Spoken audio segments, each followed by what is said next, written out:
Hello, beautiful souls. Welcome back to Channel Your Light, Own Your Intuitive. Oh my gosh, I have to say, sometimes you guys leave comments and they make me all weepy and happy and warm inside. And thank you. Thank you for all your love.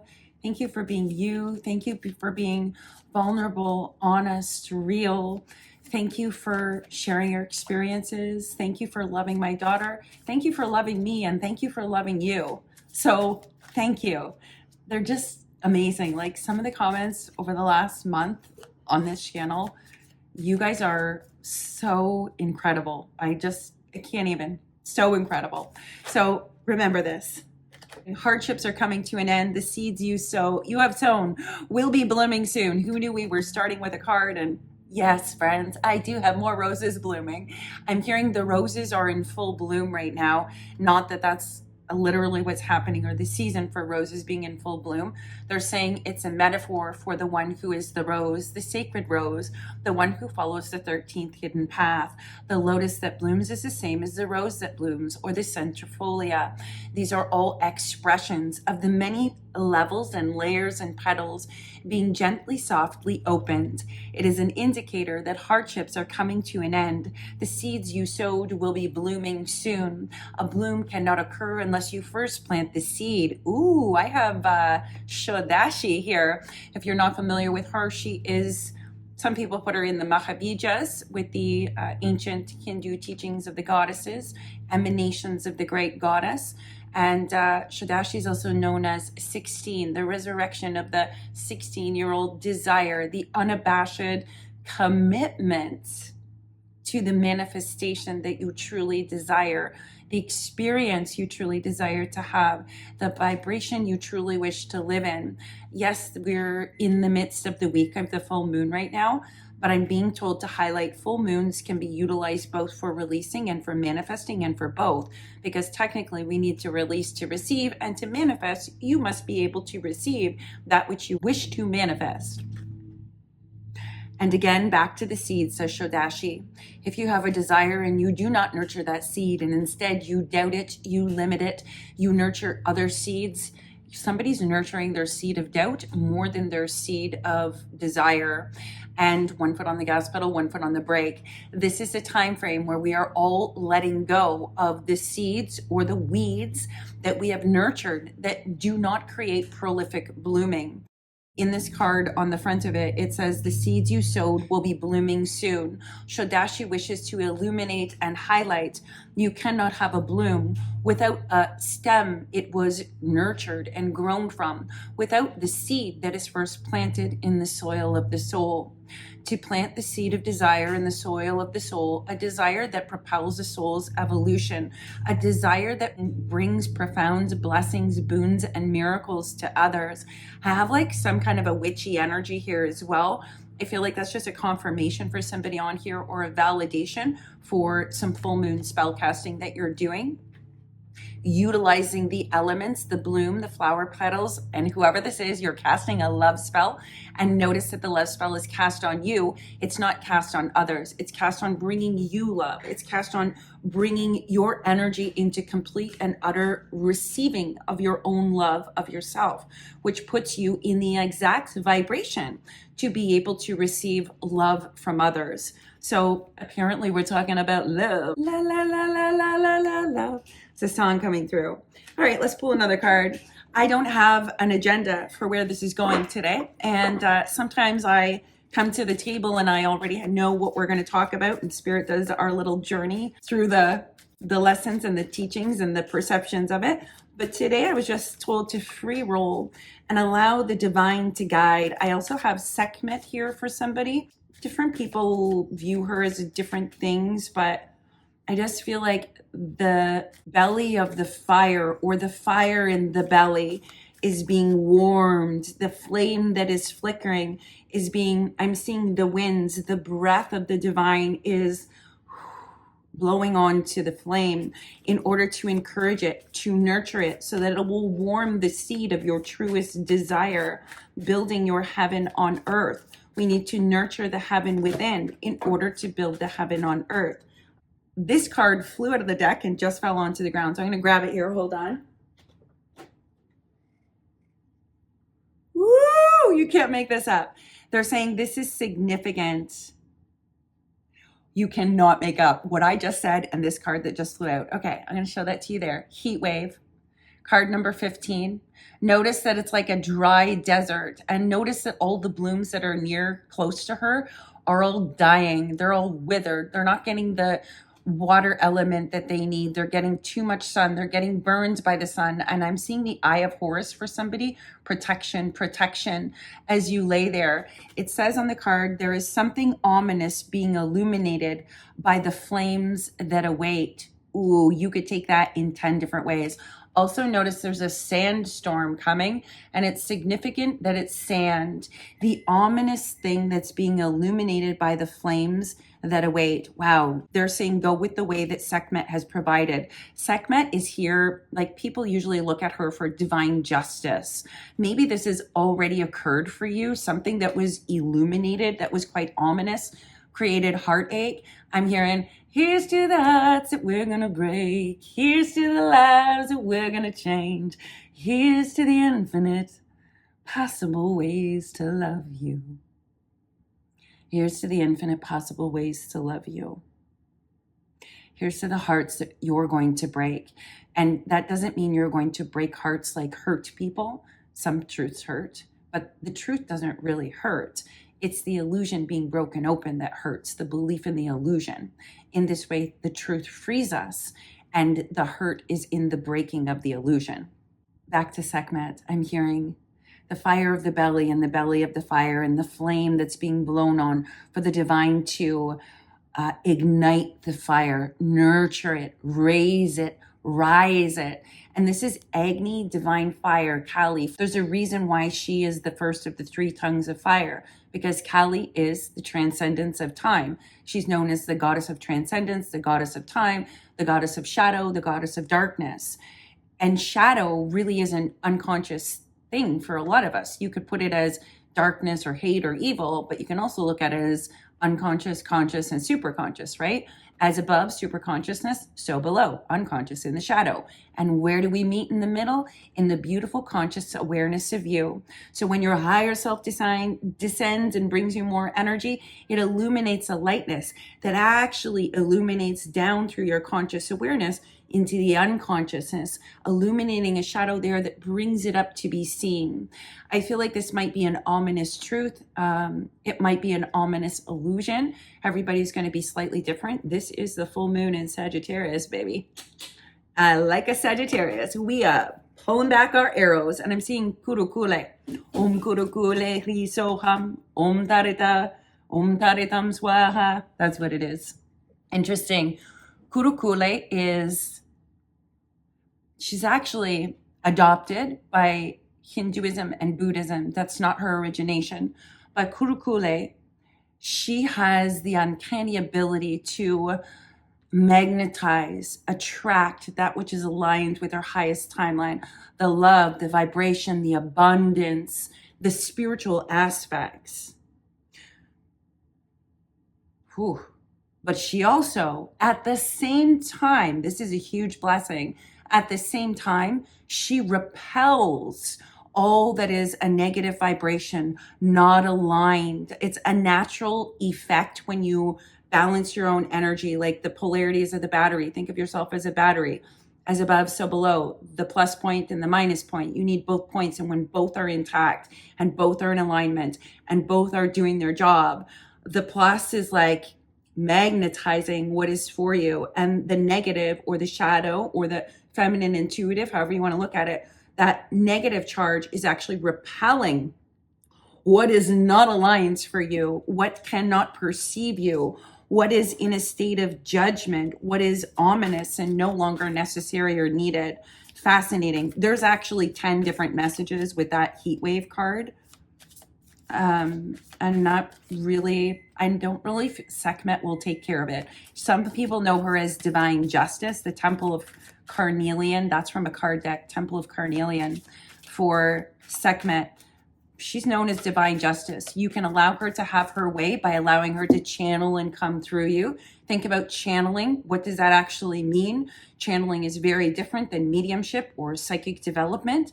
Channeling is where you're tuning to a frequency I would highly recommend you choose what frequency you tune to and what frequency you allow to channel through you, because channeling is a through way. When we tune to the channel, we begin to embody the energy. So when a goddess shows up and I'm channeling a goddess, my whole being becomes permeated with the energy of that deity or that goddess. It's a complete embodiment that I must allow or give myself over to or surrender into, because you can feel it radiating off of me. Like, it's very obvious when I'm channeling certain energies with certain frequencies. Some are very powerful. Some are very light and playful. Some are very deep and direct. And sometimes we bebop between all of them. That's so funny. That's just how I channel. But channeling is where an energy is coming through you.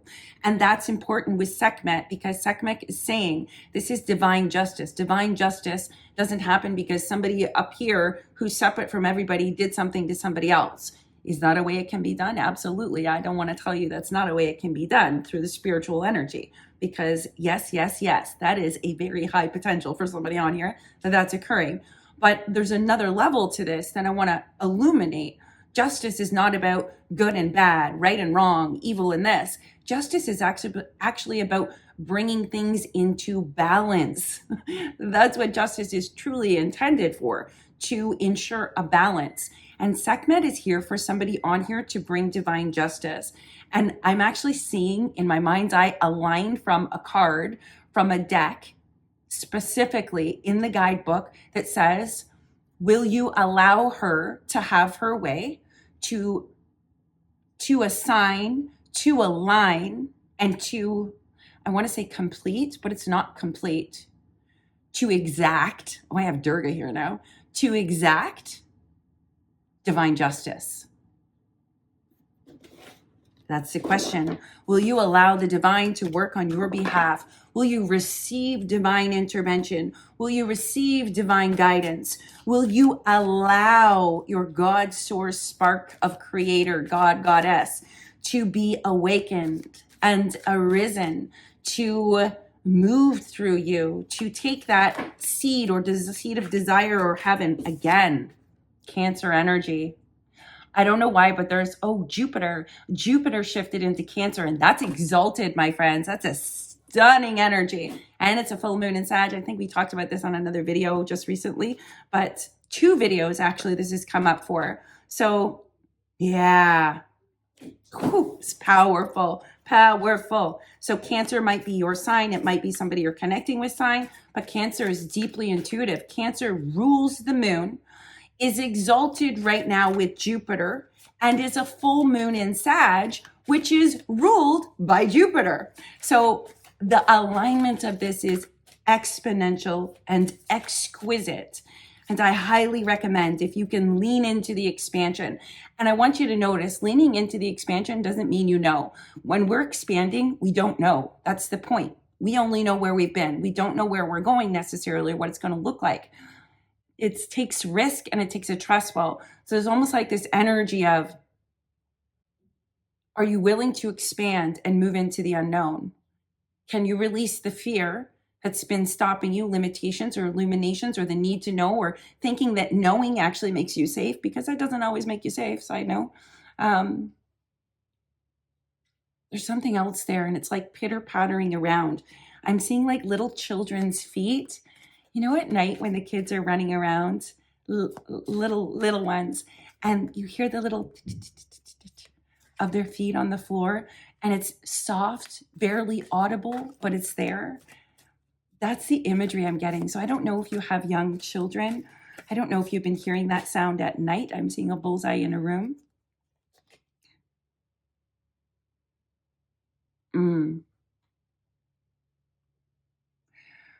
This is a reference to the child within. Sekhmet resurrects the playful innocence of the child that has been dimmed and dismissed.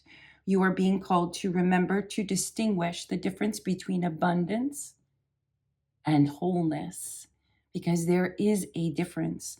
Abundance is a teeming, overflowing energy. Wholeness simply is It is a whole state of being. Abundance is the overflow, the ability to move and shape and shift and grow and evolve and rest and play and work, whatever it is. The abundance of all things. God is your supply. The divine is your supply. But that is not the same as wholeness. You are whole no matter what. You are whole in every essence and every aspect. We are called to notice that abundance in a certain physical form is not an indicator of someone's wholeness. Ooh, this is really strong. I'm hearing thank you, Erin, from somebody telepathically. Just because you have abundance in a certain form in the physical 3D world is not an indicator of wholeness. Wholeness is the internal landscape.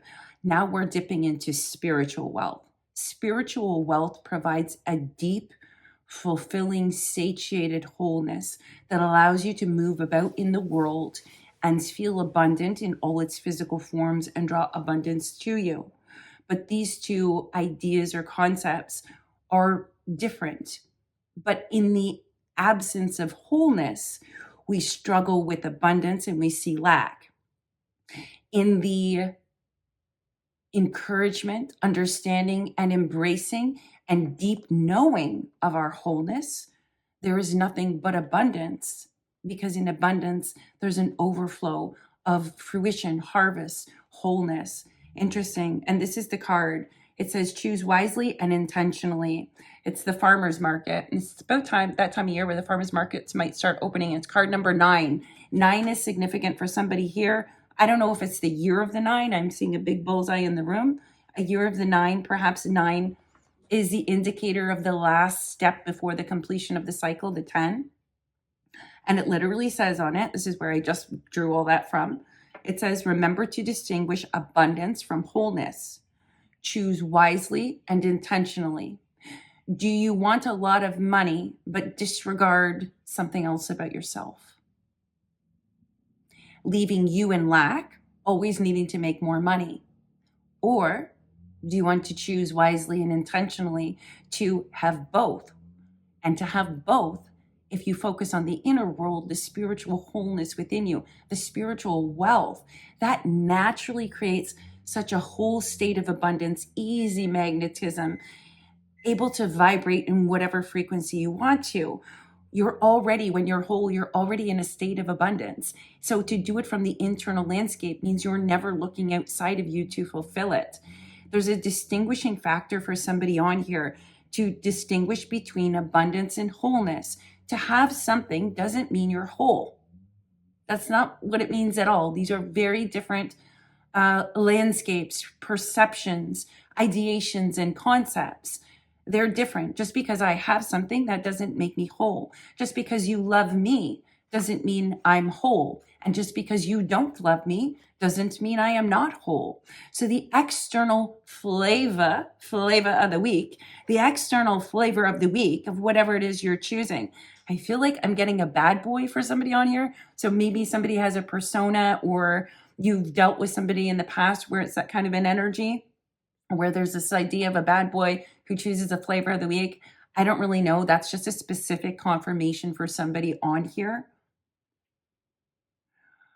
who's gone after something to fulfill the lack within themselves because they're not whole, and they're consistently reliant on going outside of themselves to choose another flavor because they're not coming from the wholeness of who they are, versus the one who comes from the complete state of wholeness, resurrecting the Christ within, arising all 5 pillars of the divine I am, shifting and shaping, embodying higher vibrations. That person is so whole that they're naturally going to experience every flavor of the week. And I say that lightly, not in the terms or the context it's usually put in. I mean flavors. Maybe this week they create this, and the next week they create something totally different. And the third week they create something totally different. And the fourth week is a different creation. Or let's put it in travel. The person can do this flavor of a country or culture this week, this flavor of a country or culture that week, and the next flavors. It's because they're in their state of wholeness, which is a natural state of abundance because it is whole. Versus those who go outside of themselves thinking, just because I have money or abundance in, let's say, this aspect of life or that aspect of life, that is not conducive or indicative of the internal person's being in wholeness. I don't know why this message is coming through. It is the full moon energy, right? So we are illuminating things. So I don't know why that's important for somebody on here, but I trust that it's coming through for a reason.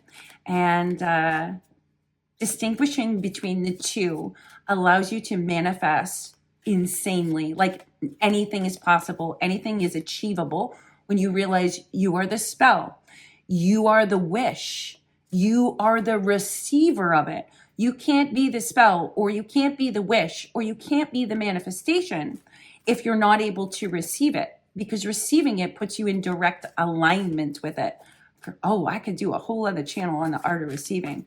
I could do a whole lot of channels on a whole lot of things connected to that. But if you want to dive into that right now, the spell casting course, which is all about you becoming the spell, manifesting rapidly, hitting a vibration, utilizing the elements, understanding the power of your word and your word being law, the power of your thought, your intentionality, and utilizing the wholeness of who you are, your full presence, and crafting from your full power. Feel free to check out the Art of Spell Casting course. And right now, for the month of June, to celebrate my daughter Ava's birthday, it is half off. So if you're interested in that, I'll link that in the video description box below. And of course, just a reminder, if you want to be entered in to win a private session and a couple of our other product giveaways, please comment in this video below. Ava, gift, winner, or love. Choose which one you want, or choose all four, and you'll automatically be entered into the draw. My daughter, her birthday month of June, I always go into celebration mode. And because I have received such profound blessings from Spirit through her, connecting me to places, sending me to who I needed, being protected, illuminating and expanding me, I feel like it's important to give back. So this is my give back to celebrate Miss Ava's birthday. I'm going to pull one more card for this. I'm supposed to illuminate. This is somebody's full moon reading for them. Again, scavenger hunt. This came through, 3 of these cards came through in a previous reading. Specifically, scavenger hunt. 32, what you thought was hidden is hiding in plain sight. That's a specific message for somebody on here. I feel like you recently said it. I feel like you recently thought it. I feel like there's significant. It's right there. If your thought pattern assumes that something's hidden, then it's always going to be hidden, and your mind can reticulating, the reticulating factor there. Your mind can only go to affirming that it's hidden. Whereas if you just sit back, relax, begin to observe, and dissolve the statement that it is hidden and create a new statement or a thought that it is revealed as is needed, and with clarity, you'll discover it was hiding in plain sight. It was right in front of you the whole time. Dang. Again, there is another channel on here. I can't remember which one it is, but it talked, those were the cards I pulled, the scavenger hunt and also the Cancer card. Interesting. Well, friends, I'm going to leave that with you. I'm sending you all much love.